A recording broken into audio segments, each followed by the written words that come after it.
என்ன பார்க்குறீங்க? இந்த ஃபோன் எனக்கு ரொம்ப பிடிச்ச ஃபோன்.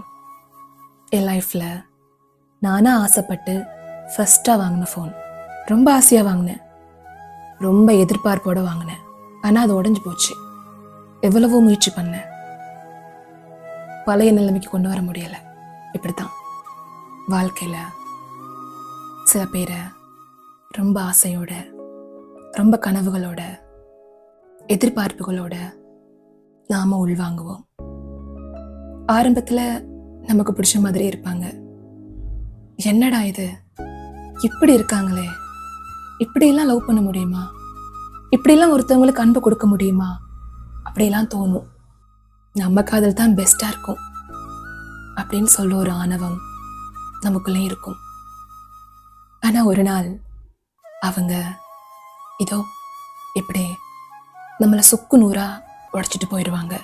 நம்ம உணர்வுகளை புரிஞ்சு கொள்ளாம கொடுத்த அன்பெல்லாம் அப்படியே திரும்ப எடுக்கிற மாதிரி ஒரு வலியை நம்ம மனசுல ஏற்படுத்துவாங்க. அவங்கள விட்டு வாழவே முடியாதுன்னு சொல்லி வாழ்ந்துட்டு இருந்திருப்பான். ஆனா ஒரு கட்டத்துல அவங்கள விட்டு கொடுக்க முடியாம கஷ்டப்பட்டிருப்பான். அப்படி வலியெல்லாம் கொடுத்தவங்க திரும்ப நம்ம வாழ்க்கைக்குள்ள வந்தா எப்படி இருக்குன்னு யோசிச்சு பாருங்க.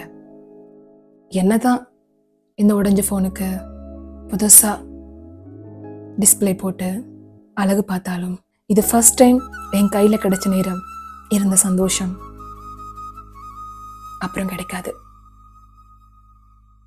நம்ம லைஃப்ல நம்ம உணர்வுகளை சுக்கு நூறாக்கி நம்மளை விட்டுட்டு போனவங்க திரும்ப வரும் பொழுது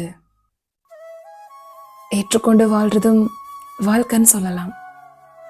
ஆனா அந்த வாழ்க்கையில நிஜமான சந்தோஷத்தை ஒவ்வொரு நாளும் தேடணும். உண்மையான காதல் இருக்கா அப்படின்னு ஒரு சந்தேகத்துல காலம் முழுக்க வாழணும்.